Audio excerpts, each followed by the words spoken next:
J'ai su que quelque chose n'allait pas, à la seconde même où le silence s'est fait dans la salle. Ma fille venait de finir de jouer du piano, ses petites mains tremblant encore au-dessus des touches. La dernière note s'était à peine estompée, quand j'ai réalisé ce qui manquait. Pas d'applaudissements, pas de hochement de tête poli, juste le silence. Et puis, je l'ai entendu. Juste assez fort pour percer le silence. Une femme, quelque part derrière moi, a murmuré, c'est la pauvre fille. Celle avec la mère célibataire. J'ai senti ma poitrine se serrer. Mes oreilles bourdonnaient. Je ne pouvais même pas me retourner. Je suis juste resté assise là, figée, les mains agrippées au bord de mon siège, comme si cela pouvait m'empêcher de m'effondrer. Ma fille s'appelle Zaria. Elle a 9 ans et, hier soir, elle a joué avec tout son cœur au spectacle de talent annuel de son école. Elle a écrit sa propre chanson, l'a répétée pendant des semaines, et y a mis chaque once de son être. Je l'ai regardée veiller tard, après ses devoirs, les écouteurs sur les oreilles, pianotant des mélodies sur un tout petit clavier, que nous avions acheté dans un vide-grenier. Elle croyait en cette chanson. Mais, lorsqu'elle l'a jouée sur scène, devant ses camarades de classe, les juges et une foule de parents, ils n'ont pas applaudi. Pas même quelques applaudissements épars, par pitié. Rien. Je l'ai regardée depuis mon siège, au milieu de la rangée. Elle a salué comme je le lui avais appris, puis a levé les yeux, en quête d'une quelconque réaction. Son regard a croisé le mien et, un instant, j'ai cru la voir ravaler sa déception, son incompréhension, sa honte. Je me forçais de toutes mes forces à ne pas pleurer. Et puis, juste au moment où je pensais que j'allais devoir me lever, lui prendre la main et la faire sortir de cet auditorium, comme si nous fuyions un incendie, quelque chose s'est produit. Un homme s'est levé. Il était assis tout au fond, seul. Il était grand, plus âgé, et vêtu d'un sobre costume gris. Il n'a pas souri. Il n'a rien dit. Il a juste commencé à descendre l'allée, en direction de la scène. Je me souviens de la façon dont l'atmosphère a changé, du son des murmures qui s'élevaient, des juges qui se regardaient, incertains de ce qui se passait. Et je me souviens avoir retenu mon souffle, parce que quelque chose dans sa façon de se déplacer m'a fait cesser de penser à m'enfuir. Quelque chose me disait que ce n'était pas la fin de l'histoire. C'était le début. Je m'appelle Maya Rive. J'ai 33 ans, et j'élève ma fille, Zaria, toute seule depuis qu'elle a 2 ans. Nous vivons dans une petite ville tranquille du sud de l'Indiana. Le genre d'endroit où tout le monde vous salue de la main, mais remarque aussi le type de voiture que vous conduisez, et si le sac à dos de votre enfant est neuf, ou d'occasion. Les gens vous sourient à l'épicerie, puis demandent à quelqu'un d'autre pourquoi vous êtes toujours célibataire. J'ai vécu ici toute ma vie et, la plupart du temps, je me fonds dans la masse. Mais des moments comme le spectacle de talent de l'école, me rappellent que je n'ai pas vraiment ma place ici. Pas comme eux. J'occupe 2 emplois. Pendant la journée, je suis agente d'entretien au collège du coin. La nuit, je prends mon service dans un restaurant ouvert 24h24, juste à la sortie de l'autoroute, où je sers des routiers, et des adolescents en quête de frites à 2h du matin. Ce n'est pas glamour, mais c'est un travail honnête. Il paie les factures. Et, plus important encore, il me permet de m'occuper de Zaria. Zaria est tout pour moi. Elle a la voix douce, et elle est tout en cœur.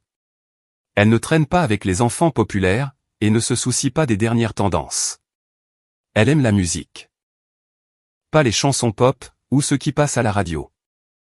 Elle aime les mélodies étranges, pleines d'âme, celles qui viennent du plus profond de soi. Elle a commencé à écrire de petites chansons à l'âge de 7 ans.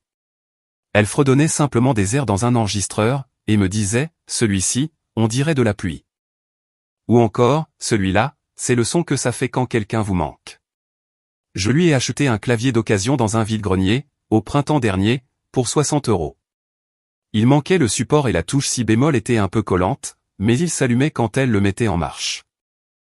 Et pour elle, c'était magique. Elle en jouait tous les jours après l'école, ses doigts flottant au-dessus des touches, comme si elle découvrait quelque chose de sacré. Elle jouait pendant des heures, parfois les yeux fermés, à la poursuite d'un son qu'elle seule pouvait ressentir. Quand l'école a annoncé son spectacle de talent annuel, Zaria m'a demandé si elle pouvait s'inscrire. J'ai hésité une seconde. Ce n'est pas le genre d'enfant qui cherche à attirer l'attention. Mais elle a dit, je veux qu'ils entendent ce que j'ai écrit. C'est comme ça qu'elle l'appelait. Pas sa performance, pas sa chanson, juste ce que j'ai écrit. Elle était si fière, lorsqu'elle a rendu le formulaire d'inscription. Chaque jour, pendant des semaines, elle a répété son morceau. Je préparais le dîner en l'écoutant dans l'autre pièce et, je vous jure, j'arrêtais parfois de remuer la casserole, juste pour l'écouter. Il y avait quelque chose d'envoûtant et de magnifique, dans ce qu'elle avait créé. Elle ne se contentait pas de jouer des notes. Elle racontait une histoire. Mais, sous la fierté, je voyais aussi la nervosité. Elle ne parlait pas beaucoup de l'école, mais je savais qu'elle est la seule enfant de sa classe à apporter son déjeuner dans un sac de supermarché, au lieu d'une boîte à goûter à l'effigie d'un personnage. Ses chaussures sont propres, mais toujours d'une saison de retard. Je savais que monter sur cette scène ne serait pas seulement une question de musique. Ce serait une question d'être vue. Pourtant, elle a répété. Elle m'a demandé de lui tresser les cheveux. Quelque chose de joli, mais pas comme si j'essayais trop. Elle a préparé sa tenue la veille au soir. Sa plus belle robe, celle de Pâques dernier. J'ai recousu l'ourlet déchiré à la main.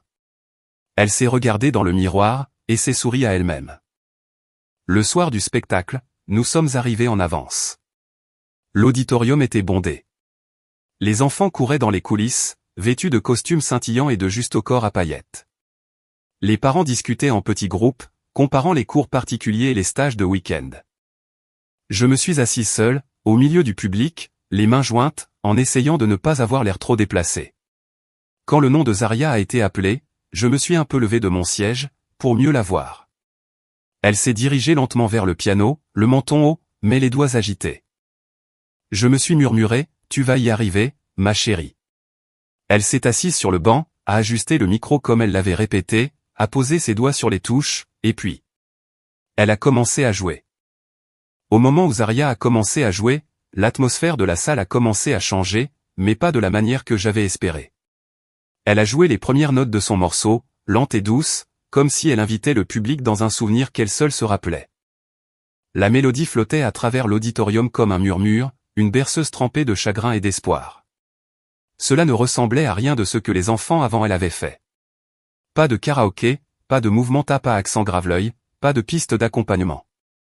Juste elle. Un piano, et une histoire racontée du bout des doigts.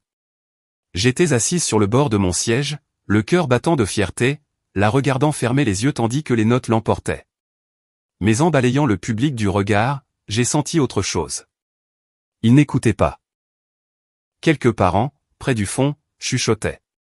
2 enfants au premier rang gloussaient.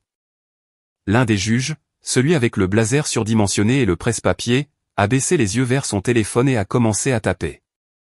La femme à côté de moi a sorti un paquet de chewing-gum, comme si elle attendait un ascenseur. Et puis, je l'ai entendu, aussi clairement qu'un son de cloche, c'est la pauvre fille. Celle avec la mère célibataire. Les mots n'ont pas frappé mes oreilles. Ils ont frappé ma colonne vertébrale. Je me suis légèrement tourné, en essayant de voir qui avait dit ça, mais ce n'était pas nécessaire. Je connaissais déjà le genre de personne. Quelqu'un qui n'a jamais eu à expliquer à son enfant, pourquoi le Père Noël n'avait apporté qu'un seul cadeau. Quelqu'un qui n'a jamais eu à choisir entre réparer la voiture, et payer les frais de sortie scolaire. Je me suis mordu l'intérieur de la joue, assez fort pour sentir le goût du métal. Je voulais me lever pour la défendre, pour crier, elle est bien plus que l'histoire que vous avez inventée sur nous. Mais je ne pouvais pas. Mes jambes refusaient de bouger. Mon corps était figé. Mon pouls battait dans ma gorge. Zaria a continué à jouer. Ses mains n'ont jamais faibli. Elle s'est investie dans chaque note, comme si cela comptait, comme si quelqu'un, quelque part, allait comprendre. Mais ils n'ont pas compris. Pas ce soir-là. Elle a terminé par un accord doux et inattendu, qui est resté en suspens dans l'air, délicat et non résolu. Puis, le silence. Elle a salué, comme nous l'avions répété, en maintenant la pause une seconde. Elle a relevé la tête lentement, balayant la salle du regard. Pas d'applaudissements. Pas même quelques-uns, par politesse. Quelqu'un a toussé. Une chaise a grincé. Le juge du milieu s'est raclé la gorge, et a tourné la page de son dossier. C'était tout. Zaria est restée là un instant de trop. Juste assez longtemps pour que je voie son visage changer. Son sourire, autrefois petit et plein d'espoir, s'est transformée en une ligne crispée et confuse. Ses yeux sont tombés au sol, alors qu'elle quittait la scène. Je pouvais la sentir, de l'autre bout de la pièce, essayer de ne pas craquer. Mon cœur s'est brisé. Je voulais bondir de ma chaise, l'envelopper dans mes bras et l'emporter loin de cet endroit, loin de ces gens qui ne pouvaient pas voir ce que je voyais. Je voulais lui dire qu'ils avaient tort, que sa musique comptait, qu'elle comptait. Mais je ne pouvais pas bouger. Je suis juste resté assise là, engourdie, retenant mes larmes. Car si je pleurais, j'avais peur de ne jamais m'arrêter. J'ai de nouveau regardé autour de moi. Les mères avec leur maquillage et leurs sacs à main coûteux, les pères filmant avec leur smartphone en regardant à peine. Les juges, déjà en train de se préparer pour le numéro suivant. Personne ne s'en souciait. Et c'est à ce moment-là que je l'ai senti. Un changement, petit, subtil. Depuis le tout dernier rang, un homme s'est levé. Il ne ressemblait pas aux autres. Son costume était simple. Il ne tenait pas de téléphone. Il n'applaudissait pas, et ne réagissait pas comme tout le monde. Il se tenait juste là, immobile comme une pierre, observant la scène. Et puis, il a commencé à marcher vers l'avant. Les gens se sont retournés. Quelqu'un a murmuré, « Qui est-ce » Les juges se sont regardés, perplexes. Le numéro suivant était censé être une routine de danse en groupe. Personne n'était censé prendre la parole. Je me suis redressé, posant instinctivement une main sur ma poitrine. Je ne savais pas qui il était, ni ce qu'il faisait, mais quelque chose me disait que cet homme était là pour elle. Au début, personne ne l'a arrêté. L'homme au costume gris a continué à descendre lentement l'allée, les mains dans le dos, d'un pas assuré, comme s'il avait l'habitude d'être observé. Il ne semblait pas pressé. Il n'a pas hésité. Mais à chaque pas, la salle devenait plus silencieuse. Même les parents, qui avaient chuchoté, se sont tus un par un. Les juges semblaient confus. L'une d'eux s'est à moitié levée de sa chaise, comme pour l'intercepter, puis s'est rassise, incertaine. Les enfants en coulisses jetaient un coup d'œil entre les rideaux, les yeux écarquillés. Je gardais les yeux fixés sur Zaria. Elle se tenait maintenant au bord de la scène, sur le côté, à moitié dans l'ombre, serrant son classeur de partition contre sa poitrine. Elle ne pleurait pas, mais elle n'allait pas bien non plus. Sa bouche était pincée, et ses épaules étaient rentrées, comme si elle essayait de se recroqueviller sur elle-même. L'homme est arrivé à l'avant de la salle, et s'est tourné vers les juges. « Excusez-moi » a-t-il dit, d'une voix calme mais ferme. Serait-il possible d'emprunter le microphone un instant? C'est tout ce qu'il a dit. Rien de dramatique, pas de grand discours, juste une simple demande respectueuse. La salle était pétrifiée. L'un des juges, un jeune homme en blazer bordeaux, a jeté un coup d'œil aux autres, puis a fait un signe de tête à peine perceptible. Un élève volontaire a tendu le micro à l'homme, sans dire un mot. Il s'est avancé lentement au centre de la scène, s'est tourné vers le public et a levé le microphone. « Je m'appelle Dr Elias Monroe », a-t-il dit. « Et je n'étais pas censé être ici ce soir. Mon vol de retour a été annulé, alors je suis venu voir ma petite fille se produire. Mais ensuite, j'ai entendu quelque chose. Quelque chose qui m'a glacé le sang. » Il a fait une pause. La salle se pencha pour mieux entendre. J'ai passé ma vie à enseigner le piano à la Juilliard School. J'ai formé des pianistes de concert, des compositeurs de films, des solistes de symphonie. Et, au cours de toutes ces années, très peu de morceaux m'ont autant saisi, que la musique de cette petite fille, à l'instant. Le silence a changé de nature. Il n'était plus gênant ou vide. Il était respectueux. Il a jeté un regard vers le côté de la scène, les yeux bienveillants. « Zaria » a-t-il dit. « Puis-je vous demander, avez-vous écrit ce morceau vous-même » Elle a hoché lentement la tête, ne sachant si elle devait sourire ou s'enfuir. Il s'est retourné vers le public. « Mesdames et messieurs, c'était une composition originale. C'était une voix. C'était de l'art. » Quelques halètements se firent entendre. Un parent près de moi a même chuchoté, « Juilliard ». Comme si c'était un mot qu'elle n'avait vu que dans les films. Le docteur Monroe a continué, « J'aimerais vous demander une faveur. Avec votre permission, Zaria, seriez-vous d'accord pour jouer à nouveau votre morceau? Cette fois, puis-je vous accompagner? » J'ai senti mon souffle se couper. Zaria m'a regardé, juste un battement de cils. Je lui ai fait le plus petit signe de tête que je pouvais, sans fondre en larmes. Elle est retournée lentement sur scène, ses pas faisant à peine un bruit. Le docteur Monroe s'est écarté, et l'a laissé s'asseoir la première. Puis, il s'est assis à côté d'elle. Sans s'approprier le banc, juste en le partageant. Ses mains planaient au-dessus des touches, attendant qu'elle commence. Et puis, elle s'est mise à jouer. Cette fois, les notes ne semblaient pas si petites. Avec les accords discrets du docteur Monroe superposés aux siens, c'était comme si sa mélodie avait trouvé une voix, qui attendait de lui faire écho. Il ne l'a pas dominée. Il l'a suivie, l'a soutenue, a élevé sa musique, comme une seconde paire d'ailes. On pouvait sentir le changement dans la salle.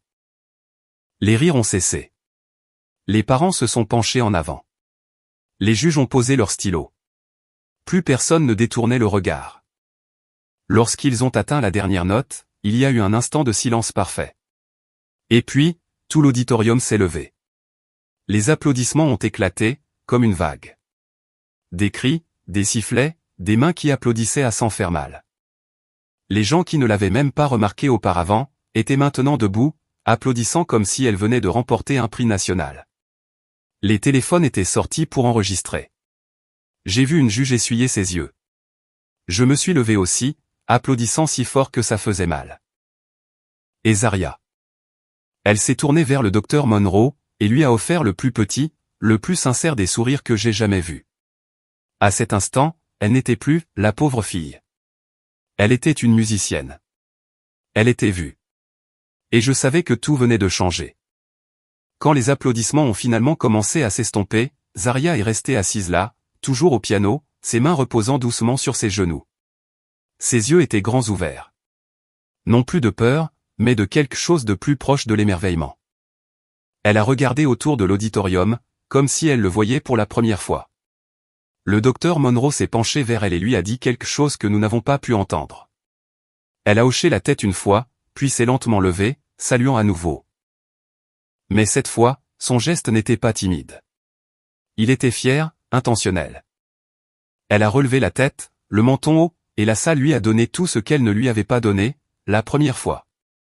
Alors qu'ils quittaient la scène ensemble, les gens se sont tournés les uns vers les autres, demandant qui elle était. Les parents qui nous avaient ignorés à la sortie de l'école, se tordaient maintenant le cou pour mieux la voir. Les enfants chuchotaient avec admiration. Même l'un des juges l'a suivi en coulisses avec son presse-papier, souriant comme s'il venait de découvrir un trésor caché. Je suis resté dans la foule, applaudissant toujours, le cœur battant, les yeux pleins de larmes. Je me fichais de ce que l'on pensait de moi à ce moment-là. Tout ce que je voyais, c'était ma fille, enfin vue. Non pas pour ce que nous n'avions pas, mais pour qui elle était. Quand elle est descendue de la scène, elle a couru droit dans mes bras. Je l'ai fait, a-t-elle murmuré contre ma poitrine. Je ne pouvais pas parler. Je l'ai juste serré plus fort. Le docteur Monroe s'est approché un instant plus tard, souriant.